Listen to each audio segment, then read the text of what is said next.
रूस यूक्रेन युद्ध को 7 महीने का लंबा वक्त हो चुका है। जानकारी भी आप तक लगातार पहुंचा रहे हैं। व्लादिमीर पुतिन ने जब से यूक्रेन के नए टुकड़े करने का ऐलान किया है, जेलेंस्की के पास ऑप्शंस खत्म होते जा रहे हैं। रूस ने ड्रोन से हमलों के लिए ईरान की मदद ली है। ईरान के ड्रोन से यूक्रेन में तबाही मचानी भी शुरू कर दी है। उधर जेलेंस्की ने सोचा कि ईरान का दुश्मन उसकी मदद जरूर करेगा, क्योंकि दुश्मन का दुश्मन दोस्त माना जाता है और इसीलिए जेलेंस्की ने फौरन इजराइल को फोन लगाया। ईरान के ड्रोन अटैक को रोकने के लिए इजराइल से एयर डिफेंस सिस्टम की मांग कर दी, लेकिन इजराइल ने जेलेंस्की को फिलहाल मदद करने से इनकार कर दिया है।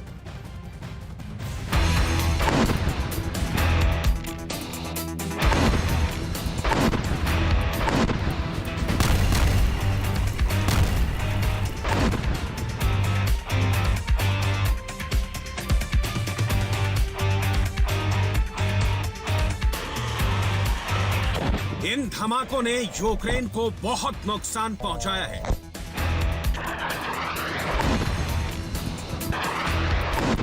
ईरान के ड्रोन किसी भी जगह, किसी भी वक्त अपनी मर्जी से हमला कर रहे हैं।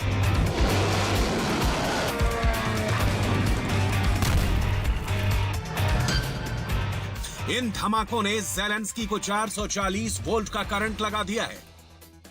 जेलेंस्की को बहुत बड़ा झटका बहुत जोर से लगना शुरू हो गया है। अब ऐसे झटकों से जेलेंस्की कैसे पार पाएं, उन्हें फौरन ख्याल आया ईरान के सबसे बड़े दुश्मन का। जेलेंस्की ने फोन उठाया और सीधे इजराइल की राजधानी तेल अवीव का नंबर घुमाया।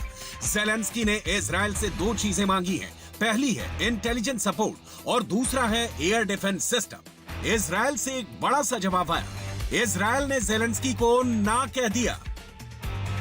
जब यूक्रेन पर अचानक रूस के ड्रोन हमले शुरू हो गए और ईरान से मिले ड्रोन के जरिए पुतिन जेलेंस्की की फौज के परखच्चे उड़ा रहे हैं, तब जेलेंस्की को इजराइल से मदद का इनकार पूरी दुनिया में खबर बन चुकी है। और साथ में जेलेंस्की की मायूसी तो पूरी दुनिया की मीडिया कवर कर रही है।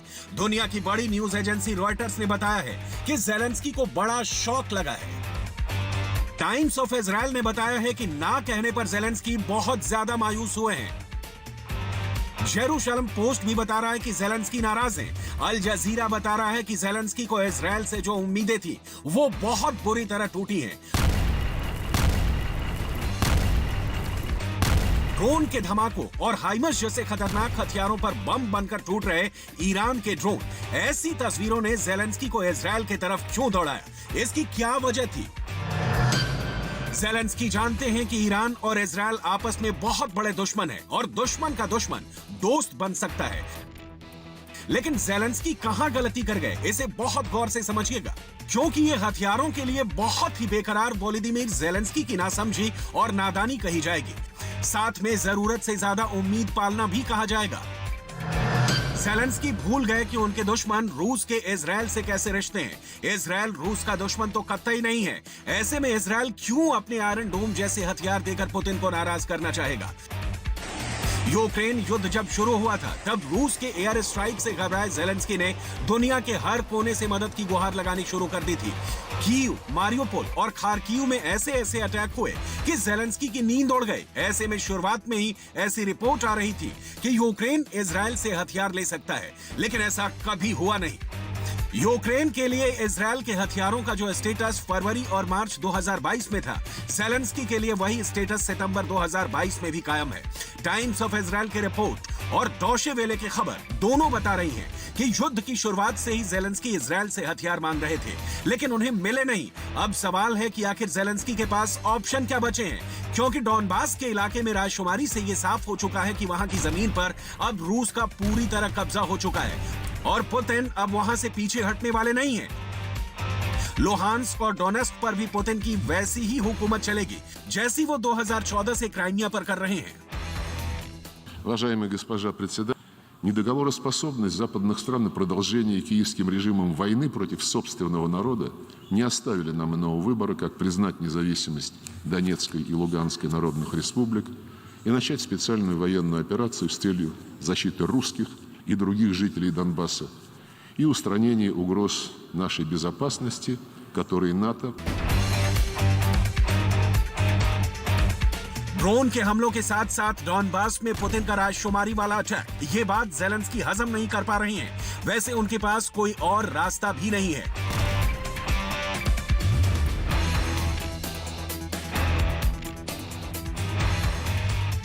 एक तरफ इजराइल से ज़ेलेंस्की को बड़ा झटका लगा तो दूसरी तरफ रूस ईरान ड्रोन से यूक्रेन पर ताबड़तोड़ अटैक कर रहा है। बिल्कुल, देखिए यूक्रेन में हो रहे धमाकों से व्लादिमीर ज़ेलेंस्की टेंशन में इस वक्त दिखाई दे रहे हैं। इन धमाकों की गूंज अमेरिका तक सुनाई दे रही है, क्योंकि इन धमाकों का खौफ ज़ेलेंस्की के बंकर तक पहुंच गया है। कयास लगाए जा रहे हैं कि क्या रूस अब ज़ेलेंस्की के बंकर को निशाना बनाना चाहता है। खार्किव और खेरसॉन में यूक्रेन की फौज ने कुछ इलाकों पर काउंटर अटैक जरूर किया है और वो उनमें कामयाब भी रहे हैं, लेकिन सवाल है कि वो रूस को कितना पीछे धकेल पाएंगे, क्योंकि डॉनबास के एक बड़े इलाके में रूस का पूरी तरह कब्जा हो ही चुका है। Справедливо світ відреагує і на псевдореферендуми. Вони будуть однозначно засуджені. І на злочинну мобілізацію, яку окупанти намагаються зараз провести в Криму та інших частинах України, які вони поки контролюють. Це ж не просто злочини проти міжнародного права і права України. Це злочини проти конкретних людей, проти अब समझने वाली बात है कि ज़ेलेंस्की की अचानक इजराइल से मदद मिलने वाली बेचैनी कैसे शुरू हुई। तो उसके लिए आप ड्रोन हमलों की कुछ तस्वीरें देखिए, क्योंकि ऐसे ही हमले अब यूक्रेन की जमीन पर हो रहे हैं।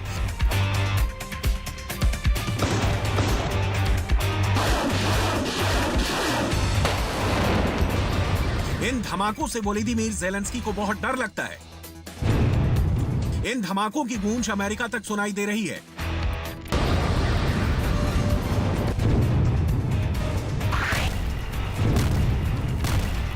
इन धमाकों का खौफ ज़ेलेंस्की के बंकर में सबसे ज्यादा है। सवाल है कि क्या इन धमाकों का अगला टारगेट ज़ेलेंस्की का बंकर है? इन धमाकों का जिक्र व्हाइट हाउस में हो रहा है, पेंटागन में हो रहा है। अमेरिका की मीडिया इन धमाकों को लेकर शोर मचाने लगा है।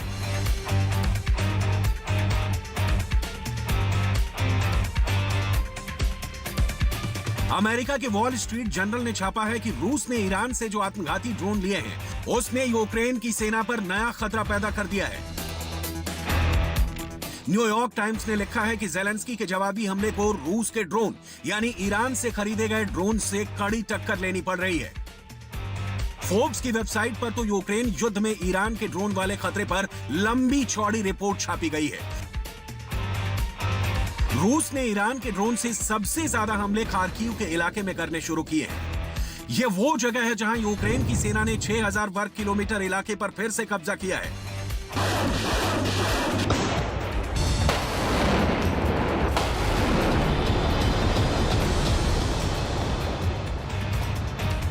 यानी पुतिन का गुस्सा अब ड्रोन की शक्ल में फूट रहा है और ज़ेलेंस्की की फौज बहुत ज्यादा डरी हुई है कि आसमान में कब कौन सी आफत उन पर टूट पड़ेगी।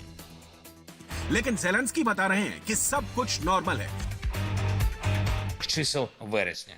І до сьогодні наші воїни вже звільнили понад 6 тисяч квадратних кілометрів території України на сході і на півдні. Рух наших військ ज़ेलेंस्की को अचानक मिली कामयाबी के पीछे अमेरिका से मिले हाइमर्स सिस्टम का बड़ा रोल रहा है। ज़ेलेंस्की अब अपनी मर्जी से जब चाहें किसी भी इलाके में रूस के ठिकानों को निशाना भी बना रहे हैं। इससे रूस का डिफेंस कमजोर हुआ है, इसमें कोई दो राय नहीं है। यही वजह है कि रूस ने अब ईरान से मिले ड्रोन से ज़ेलेंस्की के गेम चेंजर को टारगेट करना शुरू कर दिया है। रूस के इन हमलों से यूक्रेन में भारी तबाही हुई। ईरान के ड्रोन इस्तेमाल करके रूस उन हथियारों को टारगेट कर रहा है जो उसे अमेरिका और नेटो से मिले हैं। रूस के निशाने पर यूक्रेन के टैंक और बख्तरबंद गाड़ियां हैं।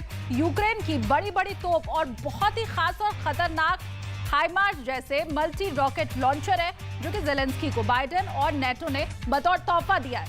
तो रूस की इन ड्रोन से यूक्रेन के बक एयर डिफेंस सिस्टम को घेर कर भी निशाना बनाया जा रहा है, जिसने ज़ेलेंस्की की टेंशन को और बढ़ा दिया है। हाल ही में यूक्रेन की फौज को उस ड्रोन के टुकड़े मिले थे जो रूस ने ईरान से खरीदे हैं। रूस का ड्रोन अटैक। इसके बाद यह बात साफ हो गई कि रूस ने ईरान के ड्रोन का इस्तेमाल शुरू कर दिया है। शाहिद 136 ये ईरान का शाहिद 136 ड्रोन है और अब रूस ने इसको यूक्रेन के सबसे बड़े टारगेट पर हमले के लिए इस्तेमाल करना शुरू कर दिया है। इस ड्रोन के बारे में जानने से पहले देखिए कि इस आत्मघाती ड्रोन के निशाने पर कौन है। रूस इन ड्रोन से यूक्रेन के हाइमर्स मल्टी रॉकेट लॉन्चर को टारगेट कर रहा है। रूस इन ड्रोन से यूक्रेन के बक एयर डिफेंस सिस्टम को घेर कर मार रहा है। रूस इन ड्रोन से यूक्रेन के हथियार गोदामों को निशाना बना रहा है।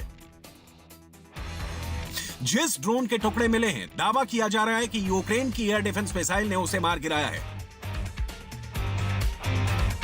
यह आत्मघाती शाहिद 136 ड्रोन है जो अपने टारगेट से टकराकर बड़ा धमाका करता है।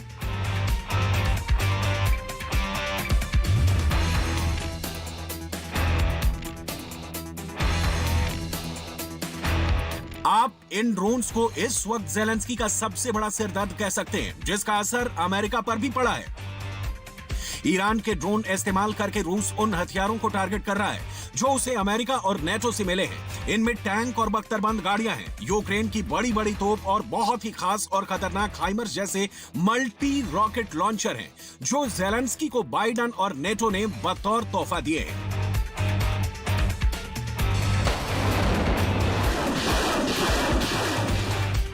अमेरिका ने ज़ेलेंस्की को जब हाइमर्स सिस्टम दिए तो उसे काउंटर करने के लिए पुतिन का ख्याल आया कि क्यों ना ईरान के ड्रोन इस्तेमाल किए जाएं। यही वजह है कि उनकी टीम ने जून और जुलाई में ईरान के ऐसी ही ड्रोन्स का जायजा लेने के लिए तेहरान और आसपास के कई मिलिट्री अड्डों का दौरा किया था। उन्होंने शाहिद 136 जैसे कई ड्रोन की लाइव ड्रिल देखी। फिर पुतिन ने फैसला कर लिया कि वो ज़ेलेंस्की का बंकर अब ईरान के ड्रोन से तबाह कर देंगे। रिपोर्ट्स हैं कि शुरुआत में पुतिन ने 100 शाहिद 136 ड्रोन ईरान से खरीदे और अब उनका इस्तेमाल जारी है। लेकिन पुतिन सिर्फ शाहिद 136 ड्रोन पर ही नहीं रुके। अब यूक्रेन और रूस से आ रही रिपोर्ट्स सोशल मीडिया पर वायरल हैं कि शाहिद 136 कामिकाजे ड्रोन के बाद ईरान ने मोहाजिर 6 ड्रोन और हथियार भी रूस को सप्लाई करने शुरू कर दिए हैं। यानी ज़ेलेंस्की के लिए ईरान के रास्ते बुरी खबरें आनी जारी है। मोहाजिर 6 एक ऐसा ड्रोन है जो 12 घंटे तक उड़ता रहता है और 18,000 फीट की ऊंचाई तक उड़ान भर सकता है। ये 100 किलो तक के बम और मिसाइल ले जा सकता है। लेकिन इससे भी ज्यादा खतरनाक है आत्मघाती ड्रोन शाहिद 136। शाहिद 136 वाकई बहुत खतरनाक ड्रोन है जो अकेले हमला नहीं करता, बल्कि एक साथ कई ड्रोन लॉन्च किए जाते हैं। यह आत्मघाती ड्रोन है। इन्हें ईरान का कामिकाजे ड्रोन कहा जाता है जो यूक्रेन की पोजीशन पर अटैक कर रहे हैं। देखा जाए तो ईरान अब सीधे तौर पर नहीं तो एक अलग मोर्चे पर अमेरिका को सबक सिखाना चाहता है और इसलिए उसने अपनी ड्रोन वाली ताकत रूस को दी है। जब ड्रोन से अटैक होता है तो आसमान से तबाही बरसती है। ये इसका ओरिजिनल वीडियो है।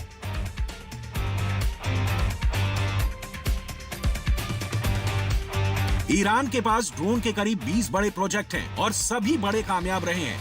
घरेलू टेक्नोलॉजी या चीन को कॉपी करके तैयार किए ईरान के कई ड्रोन बहुत खतरनाक माने जाते हैं। देखा जाए तो ऐसे ही हथियारों की सबसे बड़ी प्रयोगशाला बन चुका है यूक्रेन।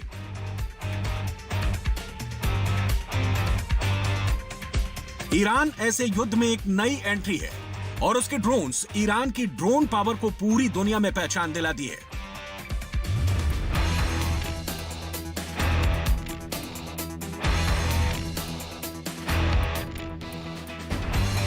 यही वजह है कि ज़ेलेंस्की चाहते हैं कि इजरायल उनकी मदद करे, उन्हें आयरन डोम जैसा एयर डिफेंस सिस्टम दे जो ईरान के ड्रोन को खत्म कर सके। लेकिन उनके लिए मायूस करने वाली बात यह है कि इजरायल ने यूक्रेन को ना कह दिया है। ज़ेलेंस्की के लिए दिक्कत की बात यह है कि अमेरिका से हाइमर्स और बड़ी बड़ी तोप मिलने के बाद उनके रॉकेट और गोले की सप्लाई लाइन टूट गई है। अमेरिका से मिले जिस हाइमर्स सिस्टम के रॉकेट अभी तक पुतिन के युद्ध पर ब्रेक लगाने की कोशिश कर रहे थे, उसका तोड़ भी रूस ने निकाल लिया है, क्योंकि पुतिन बिल्कुल नहीं चाहेंगे कि डॉनबास को जीतने वाले उनकी रफ्तार थमे। यही वजह है कि पुतिन और ईरान के राष्ट्रपति इब्राहिम रईसी के बीच ड्रोन पावर को लेकर बड़ा सीक्रेट समझौता हुआ और अब ज़ेलेंस्की के सामने ईरान के ड्रोन बहुत बड़ा संकट बन चुके हैं। ऐसे हमलों को रोकने के लिए यूक्रेन को अब जर्मनी से एक एंटी एयरक्राफ्ट सिस्टम मिल रहा है। जर्मनी में यह है Gepard self propelled anti aircraft gun. ये टैंक नुमा गाड़ी जैसी दिखती है। इस पर लगी 35 मिलीमीटर की 2 गन 5 किलोमीटर के दायरे में किसी भी हवाई टारगेट को खत्म कर सकती हैं। जर्मनी के चांसलर ओलाफ शॉल्ज ने भी इस गन को लेकर कहा है कि यूक्रेन को हर मुमकिन मदद दी जाएगी। जर्मनी से ज़ेलेंस्की को कई तरह के हथियार मिल रहे हैं। इसमें रॉकेट लॉन्चर भी हैं, एयर डिफेंस सिस्टम भी है, जिनके निशाने पर ईरान के ड्रोन होंगे, क्योंकि रूस अब ऐसे ड्रोन से लैस हो चुका है। ईरान एक तरह से अमेरिका को यूक्रेन में चैलेंज कर रहा है।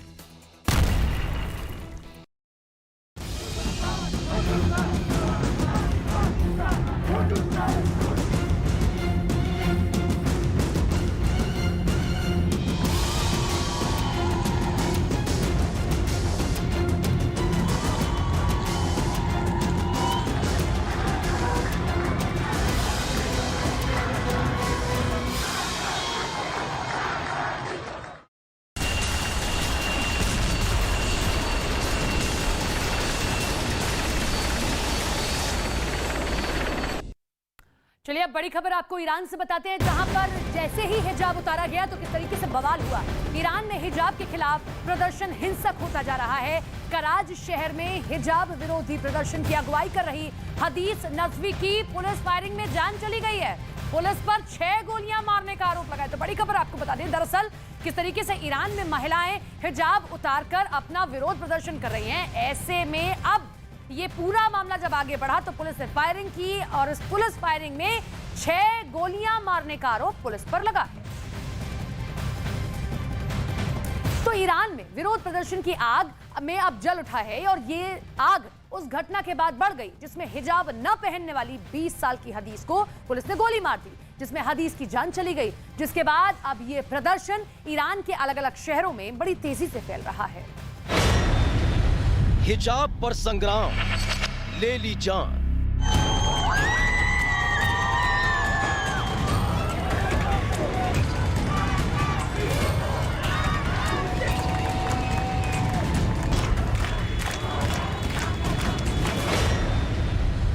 पुलिस की क्रूरता पर जल उठा ईरान। ईरान में कट्टरता का लबादा ओढ़कर जब सड़क पर उतरी पुलिस तो सामने खड़ी निहत्ती लड़की से वो इतना घबरा गई कि उसके सीने को छलनी कर दी। ईरान के कराच शहर में हिजाब के खिलाफ चल रहे प्रदर्शन के दौरान पुलिस ने हदीस नजवी नाम की लड़की पर ताबड़तोड़ गोलियां बरसाना शुरू कर दिया,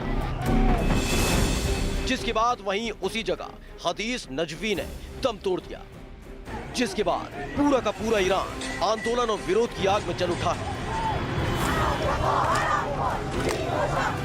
16 सितंबर से ईरान में हिजाब के खिलाफ प्रदर्शन शुरू हुआ, जिसमें भारी तादाद में महिलाएं घर से बाहर निकल रही हैं और हिजाब के खिलाफ प्रदर्शन कर रही हैं।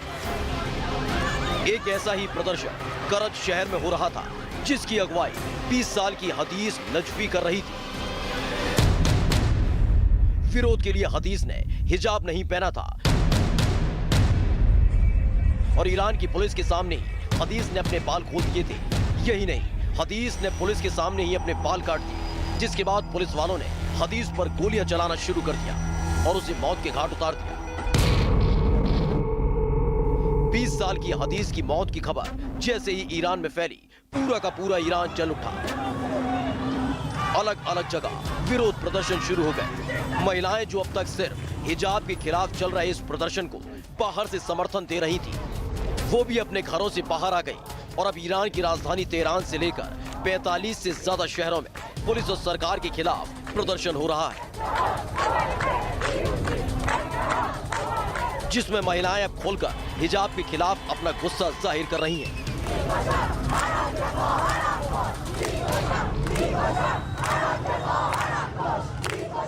दरअसल ये पूरा का पूरा विरोध प्रदर्शन 16 सितंबर की उस घटना के बाद शुरू हुआ था, जब महसा अमीन की पुलिस कस्टडी में मौत हुई। महसा अमीन के बाद हदीस ने प्रदर्शन की अगुवाई की। पुलिस के लिए चुनौती बन गई थी हदीस नजवी। हदीस के नेतृत्व में हिजाब विरोधी प्रदर्शन लगातार आगे बढ़ रहा था। बस यही बात ईरान की पुलिस को नागवार गुजर रही थी और फिर हदीस पर गोलियां बरसाना शुरू कर दिया। 16 सितंबर से लेकर अब तक ईरान के अंदर हिजाब विरोधी प्रदर्शन के दौरान 50 लोगों की मौत हो चुकी है, जिसमें 4 महिलाएं भी शामिल हैं।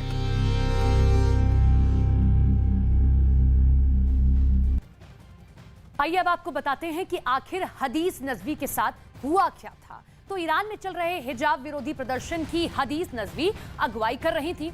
ईरान के कुराज शहर में एक प्रदर्शन चल रहा था जिसमें हदीस नजवी की भी मौजूद थी। प्रदर्शन के वक्त हदीस ने हिजाब नहीं पहना था।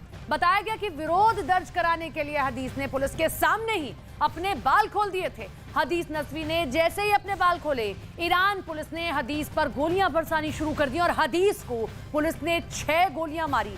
गोली लगने के बाद अफरा तफरी देखने को मिली। वहीं हदीस नजवी ने दम तोड़ दिया। तो इस तरीके से हदीस नजवी की जान गई और अब पूरे ईरान में हम देख रहे हैं किस तरीके से बवाल देखने को मिल रहा है। 20 साल की प्रदर्शनकारी हदीस नजवी की मौत के बाद ईरान के 45 से ज्यादा शहरों में प्रदर्शन शुरू हो गया है। इन प्रदर्शनों में महिलाओं के साथ साथ अब पुरुष भी सड़कों पे उतर रहे हैं। पहली तस्वीर आप देख रहे हैं कैसे ईरान की सड़कों पर महिला का हुजूम उमड़ आया है। इस दौरान सरकार और पुलिस के खिलाफ नारेबाजी की गई। वहीं विरोध दर्ज कराने के लिए कपड़ों को जलाने का काम भी किया गया। वहीं दूसरी तस्वीर आप देख रहे हैं जो ईरान की है, इसमें भी प्रदर्शनकारी नारेबाजी कर रहे हैं। लेकिन खास बात यह है कि हिजाब के खिलाफ पुरुषों ने भी आवाज उठानी अब शुरू कर दी है। तो अब आपको बताते हैं कि ईरान में आखिर हिजाब को लेकर विवाद कैसे और क्यों शुरू हुआ है। तो ये पूरी शुरुआत 22 साल की महसा अमीनी को पुलिस ने हिरासत में लेने से हुई थी। महसा अमीनी पर पुलिस ने आरोप लगाया कि उन्होंने हिजाब नहीं पहना था, इसीलिए हिरासत में ले लिया। 16 सितंबर को पुलिस हिरासत में महसा अमीनी की मौत हो गई। पहले से ही हिजाब के खिलाफ ईरान में प्रदर्शन का मूड बन रहा था, लेकिन महसा अमीनी की मौत के बाद हिजाब विरोधी आंदोलन भड़क गया, जिसके बाद ईरान के अलग अलग हिस्सों में हिजाब विरोधी प्रदर्शन बहुत तेजी से शुरू हो गया। उधर पेरिस में भी ईरान में हुई घटना के बाद प्रदर्शन देखने को मिला है। ईरान पुलिस की कार्रवाई में मारी गई प्रदर्शनकारी हदीस की मौत के बाद पेरिस के अलग अलग इलाकों में लोग सड़क पर उतर आए हैं। 2 तस्वीरें हम आपको दिखा रहे हैं और देखिए कैसे पेरिस में भी हिजाब विरोधी प्रदर्शन देखने को मिला है।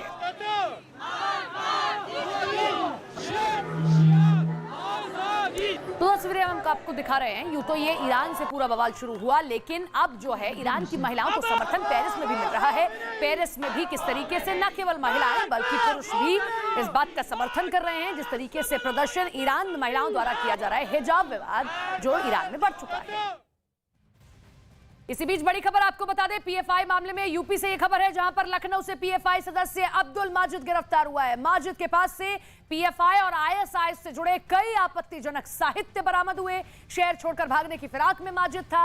युवाओं को पीएफआई से जोड़ने का काम भी माजिद किया करता था। तो बड़ी खबर आपको लखनऊ से बता रहे हैं जहां पर पीएफआई सदस्य को गिरफ्तार किया गया और इसके पास से कई आपत्तिजनक साहित्य भी बरामद किए गए हैं। माजिद के पास से पीएफआई और आईएसआई से जुड़े कई साहित्य हैं जो बरामद कर लिए गए हैं। शहर छोड़कर भागने की फिराक में माजिद था, लेकिन वक्त रहते इसे पकड़ लिया गया है।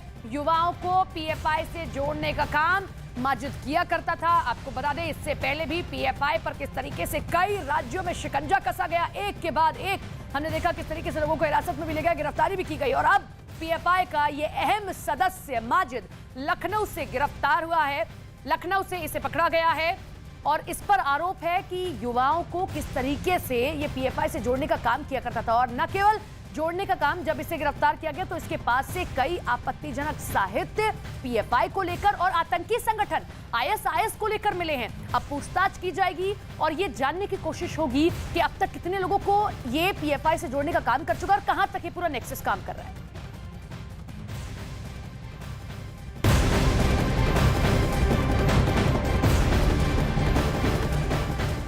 पीएफआई सदस्य से पूछताछ में एक और बड़ा पर्दाफाश हुआ है। पीएफआई के रडार पर आरएसएस और बीजेपी के नेता थे।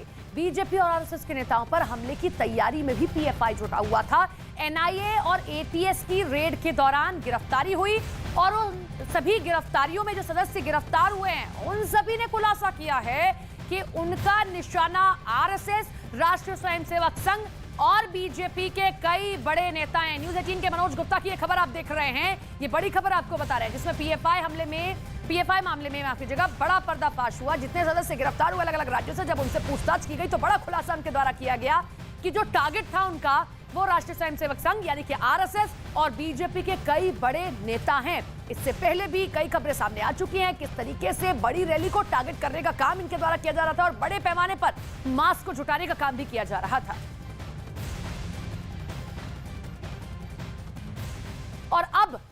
आपको दिखाने जा रहे हैं कि पीएफआई की टेरर कुंडली आखिर कैसे तैयार हुई, आखिर कैसे पीएफआई के तमाम नेता सीधे सिमी जैसे आतंकी संगठन से जुड़ रहे हैं और देश विरोधी गतिविधियों में सीधे सीधे शामिल हो रहे हैं। तो ये आप देखिए कैसे पूछताछ में खुलासा हुआ कि पीएफआई के ज्यादातर नेता सिमी से जुड़े हैं और जब सिमी पर प्रतिबंध लग गया तो पीएफआई से जुड़ गए। पीएफआई का नेशनल चेयरमैन अब्दुल रहमान जो सिमी का महासचिव भी रह चुका है और यही नहीं, पीएफआई का मौजूदा राज्य सचिव अब्दुल हमीद भी सिमी से जुड़ रहा है। इसके साथ ही पर्दाफाश हुआ है कि अब्दुल रहमान को खाड़ी देशों से आतंकी गतिविधियों के लिए फंड भी मिलता रहा है और इसके साथ ही कैसे पाकिस्तान से भी पीएफआई को फंड मुहैया कराया जा रहा था। तो किस तरीके से पीएफआई के जरिए देश में बड़ी साजिश रचने की कोशिश की जा रही थी। इस बीच एक और बड़ी खबर पीएफआई मामले से जुड़ी आपको बता दें, पीएफआई के संबंध आतंकी संगठन अलकायदा और आईएसआईएस जैसे संगठनों से जुड़ रहे हैं। न्यूज़ 18 के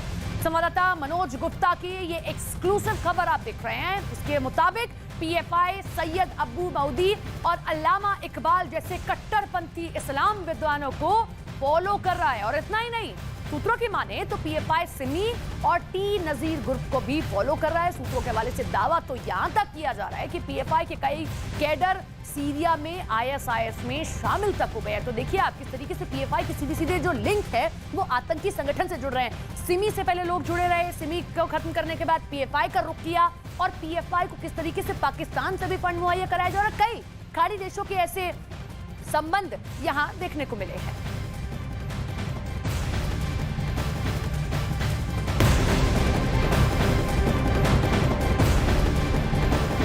और अब खबर केरल के कन्नूर से है, जहां पर केरल पुलिस ने पीएफआई के कई ठिकानों पर छापा मार दिया और इस दौरान भारी तादाद में पुलिस फोर्स मौजूद रही।